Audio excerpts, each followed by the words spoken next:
your new article in which you mentioned that the blockade is going global in this new article. What Mhm. are we know what is the difficulties, what is happening with the case of the blockade, Iranian blockade, which is the United States deciding not to let Iran to anything in and out to the Iranian ports. And what is your understanding of the blockade so far, which Donald Trump believes that it was so successful? Well, obviously, he has to say it's successful because it was his harebrained idea at the last minute to gain some time, of course. And he needs an off ramp badly, desperately. So, and he has no other cards to play. What is going to do? A ground invasion, disaster, a nuke. Well, he tried a nuke, no? Apparently. He was trying to get the nuclear codes. And General King said, get this guy into the lunatic asylum now. So the only thing left is what else? An act of piracy. And that's exactly how it was interpreted in Tehran. So obviously, there could not be any possible Islamabad 2.0 when you impose a completely illegal act. It's not only an act of aggression, it's an act of war.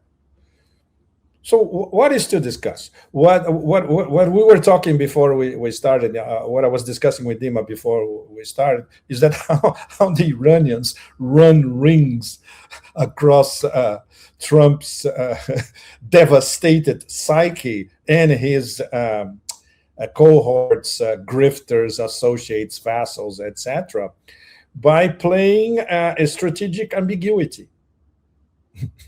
So they were there. What are we going to do? We need to do something. So what he did was, okay, we prolonged the ceasefire. So prolonging the ceasefire, okay, for how long? And now today, well, what, 2 or 3 hours ago, he comes with apparently a new deadline within the next 3 to 5 days. So he starts saying that maybe on Friday there's a possibility of a meeting, or maximum Sunday. And now he's giving 3 to 5 days as a deadline, so the regime in Iran can get their shit together. So this is what I try to explain in my article. These bloody idiots, because they don't have ground intel, and Nima, you know that very, very well. They have no idea how the new system in Iran works. They maybe have a vague idea of the decision makers, some names, but they don't know what they do. And they don't know how they make their decisions. And obviously, what's the interpretation in American mainstream media? There is an enormous split in Iran because all the factions are fighting each other. But only stupid people who have no ground intel, and don't know, never been to Iran, whatever, can say something like this. So in this article, I try to explain how it works. It's a new system compared to let's say, the pre-war system, where the reformists were, I wouldn't say they were predominant, but they were much more influential than they are now. And the reformists, of course, include President Pezeshkian. Now we have this new, I call it a quartet. Correct me if I'm wrong, Nima. And the members of the quartet, okay, where the hell is it? Okay, let's give them their names in detail for all of you. The IRGC chief, Ahmad Vahidi, Parliament Speaker Ghalibaf, which is now, let's say, the face of Iran negotiating. The Secretary of the Supreme National Security Council, Mohammad Zolgadar, he was part of the delegation to Islamabad 1. And the Secretary of the Expediency Council, Moshen Rezai, an old fox. So, Nima, you agree that these are the four main deciders at the moment, right? But this does not decide everything by themselves. They have to listen to the reformists. They listen to the president, obviously. And of course, all that is under the authority of Ayatollah Mojtaba Khamenei. Even Correct. if he not, even if we cannot know where he is for obvious, extremely complex security reasons, and apparently the communication now is analog, letters, letters going back and forth. So obviously it's a much slower process, but the communication is there, and Ayatollah Mojtaba Khamenei, he has the final say. These four of the quartet, of course, they are immensely important. But this doesn't mean that, for instance, Arakshi is marginalized. Can you imagine that the stupid American mainstream media saying that Arakshi was put into house arrest in terror? So they have no idea what that. Yeah, do you see that, Nima? It's completely absurd. Unbelievable. Unbelievable. Yeah, unbelievably stupid, but consider where it comes from, it makes sense, right? So this is the most important thing is that this new, I would say, security conscious system, it's unified. In fact, everybody's thinking along the same lines. There may be slightly different interpretations of how to proceed next, but they all think alike, and there is strong unity. And this explains why everybody, more or less, from the beginning said, what's the point of going to Islamabad 2.0? There's nothing to discuss, especially now with not only the war, but now an illegal blockade against us, another act of war. So there are two acts of war in sequence against us. What is there to discuss? So that's the key point. But at least there is, I would say, comic relief in all this story, which is the way the Iranian leaders, let's say the quartet, and everybody else, including Arakshi, they ran rings around the Americans, and the Americans were discombobulated and didn't know what to do. So now we have a baboon of Barbaria saying, okay, they have 3 or 5 days, so and we're going to have a meeting. No. If the blockade stays, there's no meeting. It's simple as that. But Nima, and I'd like to hear your insight about that. What Professor Robert Pepe told about the escalation trap, I see the escalation trap on both sides progressing in parallel. Because we have Iranians, for instance, today, they confiscated 2 MSC vessels. And the day before, the Americans attacked an Iranian vessel, Indo-Pac-Com, in fact. This is why I start to talk about the global blockade. Because the big strategic American plan is a global blockade against everybody who is not trading in petrodollars. So this means the global blockade includes against the Russians in the Black Sea or in the Baltic Sea, in the Eastern Mediterranean, everywhere. And of course, against Iran, not only outside the Persian Gulf, because they are cowards. They are not in the Persian Gulf. They are in the southern Indian Ocean, which is very, very far away. But of course, the Indian Ocean all the way to very close to the Strait of Malacca, which is the big prize. The Americans, sooner or later, they'll try to find a way to close the Strait of Malacca for ships going to China. This is absolutely inevitable. The Chinese have been gaming this for at least 20 years in detail. It's what the Chinese used to conceptualize as escape from Malacca. What is escape from Malacca from a Chinese point of view? Diversify their sources of energy everywhere. So it's Persian Gulf, but it's also Myanmar, it's Kazakhstan, Turkmenistan, Russia, you name it. And until a few weeks ago, Venezuela, not anymore. But they diversified over, since the mid 2000s. So the past 20 years, they diversified everywhere. So it is a global blockade. And we're seeing the first steps of the global blockade. So Iran has no illusions, Russia has no illusions, and China has no illusions about that.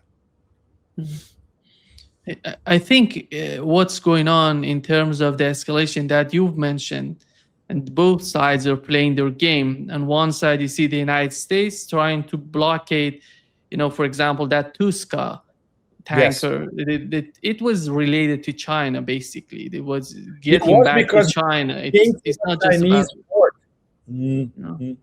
Please, go ahead. And on the other hand, Pepe, I think we have to see the big picture and how long can they continue with this game.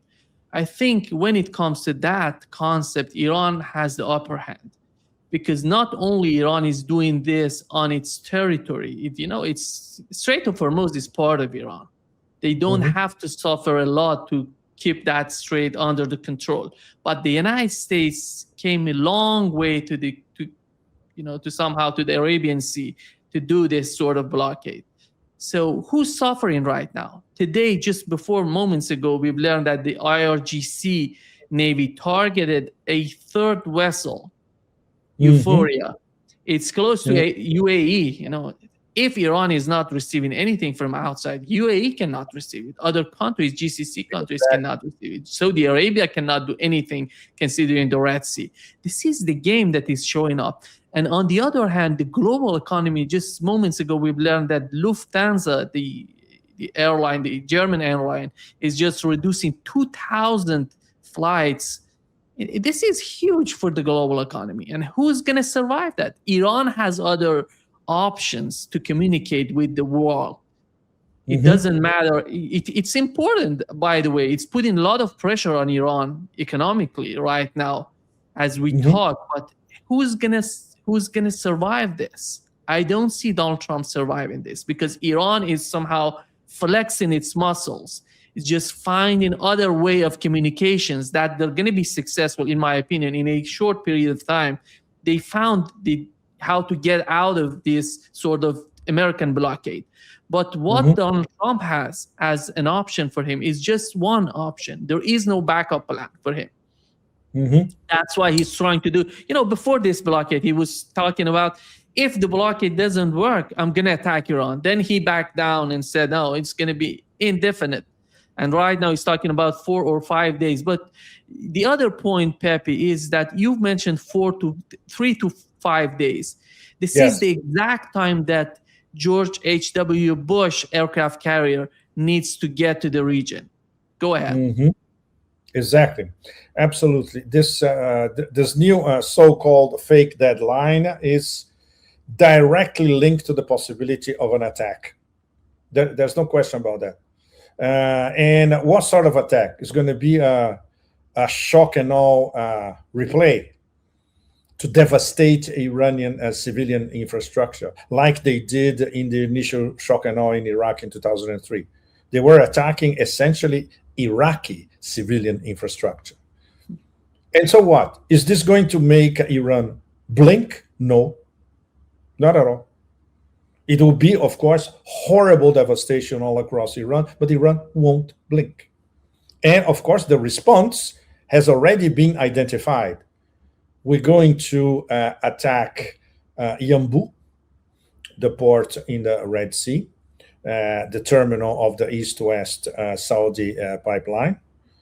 We're going to attack the Fujairah terminal in the UAE. And of course, the Bab al-Mandeb will be closed. The Red Sea will be closed. This is, if I remember well, 32% of global oil supply, poof, disappearing like that.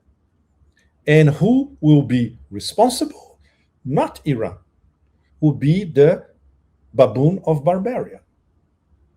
Because this is a war against the global economy. And they think that the US can survive that.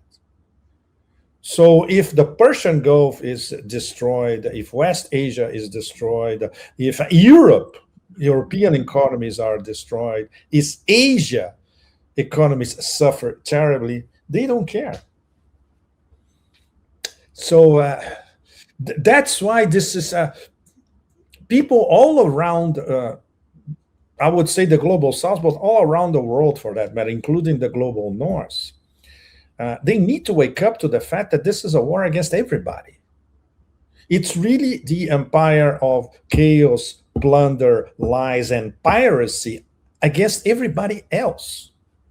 Of course, the Epstein Syndicate, which is part of the whole plan. It's absolutely frightening. We're going to have famines everywhere. We're going to have food riots everywhere.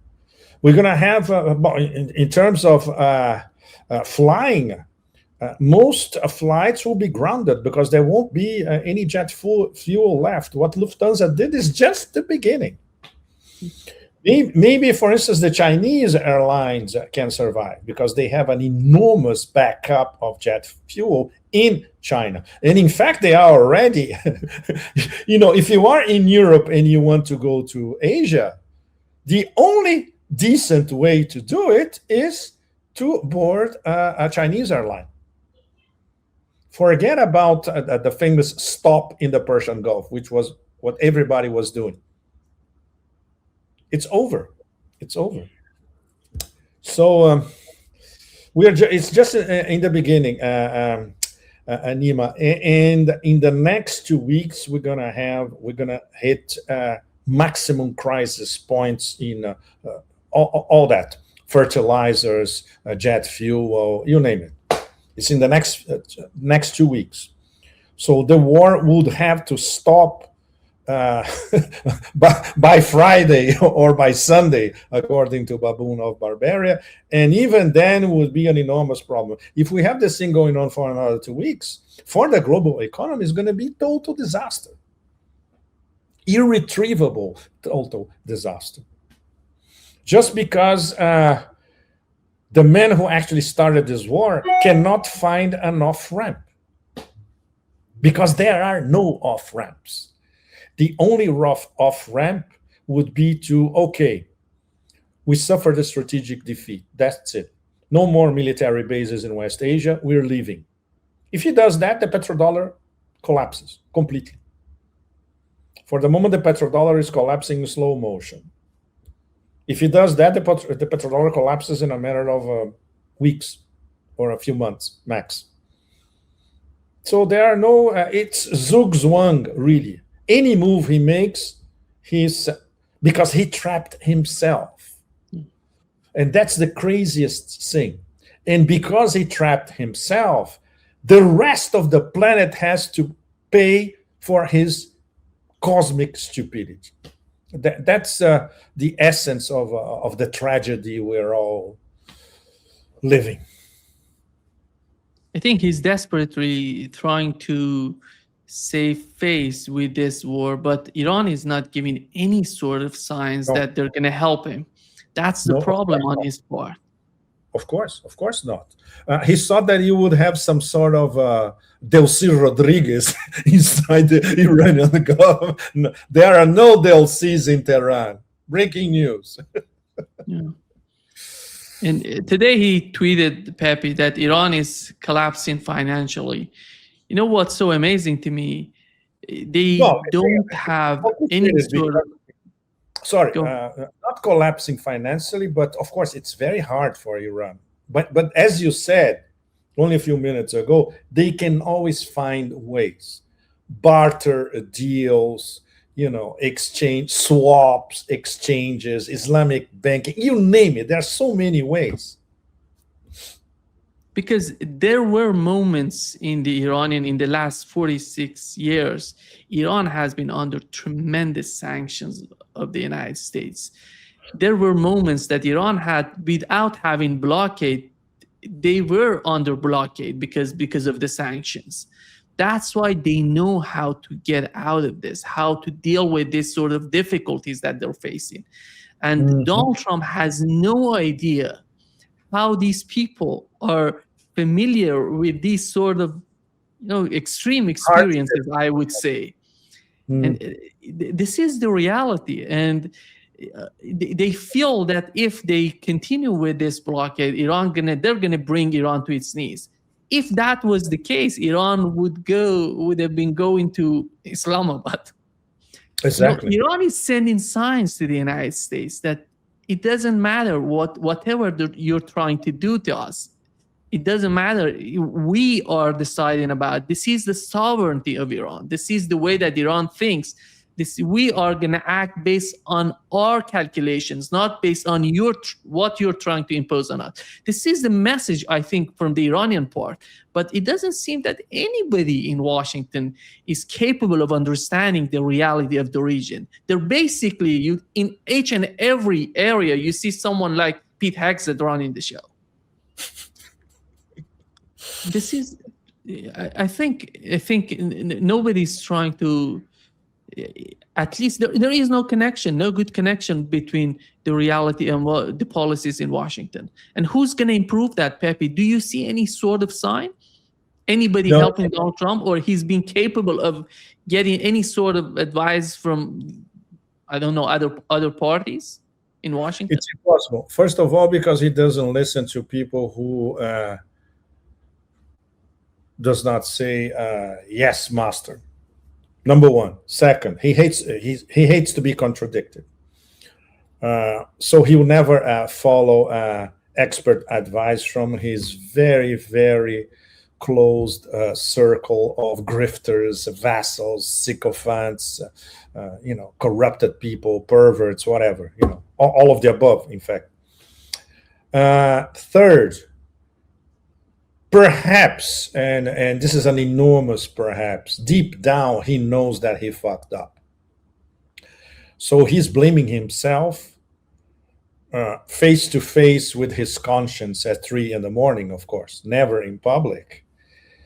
Because he learned from Roy Cohn and grifters of the same ilk, you should never back down. You should never recognize that you made a mistake. Always be on the offense. Always be aggressive. So, his psychological profile is immune to self-reflection and to admit your own mistakes. It's a typical traits of psychopaths, sociopath. He is a psychopath and a sociopath. And now riddled with dementia, the early stages of dementia, and deep inside him, profound rage. It's a very vengeful person. So put this all together, Nima. Forget about empathy, forget about self-reflection, forget about diplomatic overtures. He killed diplomacy completely. In this past 2 weeks, at least, there were many opportunities for at least we could have a diplomatic path towards some sort later on of agreement, but at least, okay, the start of it. Vietnam War took months to reach a deal. This one, it could take even years to reach a deal, but you have to start somewhere. With this president, it's absolutely out of the question. Absolutely impossible. So we keep having this tsunamis of vociferations on social media. It's a president that legislates in social media. How pathetic is that, And obviously with no empathy whatsoever towards anybody, much less the rest of the planet, which is paying for his own stupidity. Everybody is and will continue to pay, will be even more. It's well, if there will be a historic example of how one fateful decision is capable of turning the whole planet upside down, as it stands in the early 21st century, that's it. It's right in front of us. And we are all victims. We're all hostages of the situation. So coming back to the nitty-gritty, Nima, this fake ceasefire is not going to last long. No. It will collapse sooner, I would say sooner rather than later. It could be anything, because now we have two parallel escalation traps. No. The Iranians are going to keep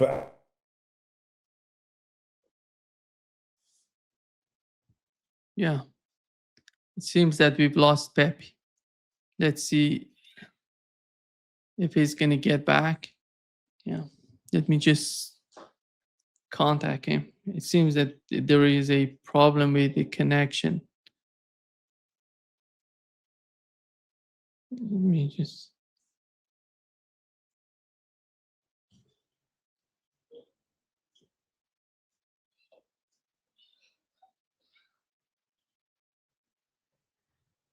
Yeah, he's going to be back just in a second.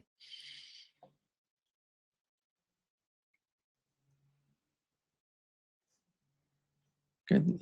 He's connected to the internet. I don't know what has happened to his system. Let's see.